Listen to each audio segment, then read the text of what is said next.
à l'est de l'Inde, au sud de la Chine, l'Asie du Sud-Est. Plus de 600 millions d'habitants se pressent dans ces contrées lointaines. Parmi eux, 30 000 Français inscrits au consulat, mais on estime leur nombre réel à plus de 100 000. S'expatrier, partir à l'autre bout du monde pour en apprendre plus sur soi. Beaucoup ont tenté l'aventure, mais tous n'ont pas réussi à s'installer durablement. Car pour arriver à leur fin, ces aventuriers des temps modernes doivent surmonter maintes difficultés, s'adapter et surtout, être patients. Nous avons suivi Anne en Indonésie, Olivier au Laos, Eric en Thaïlande et Frédéric au Vietnam. Amour, travail, passion, racines, chacun est parti à la recherche de son propre Graal. Mais tous ont un point commun. Ici, entre les volcans indonésiens et les somptueuses plages vietnamiennes, leur vie a changé. Et plus rien ne sera jamais comme avant.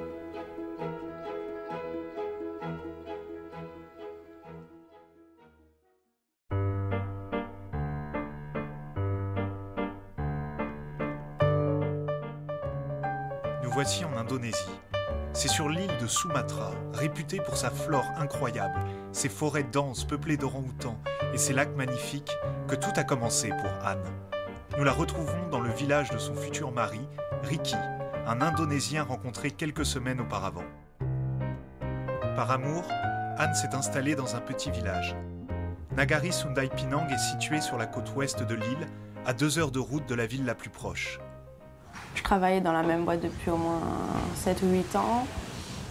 Un travail qui était à la longue un petit peu rébarbatif comme tous les boulots, mais je travaillais dans une assurance, donc dans un bureau.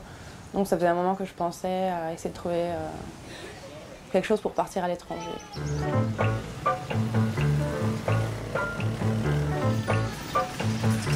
La première fois qu'Anne pose les pieds en Indonésie, c'est une révélation. Un monde nouveau, aux antipodes de ce qu'elle avait connu jusqu'alors. La première fois que je suis venue, c'était il y a 3 ans. Je travaillais pour une association. Il y avait beaucoup d'enfants.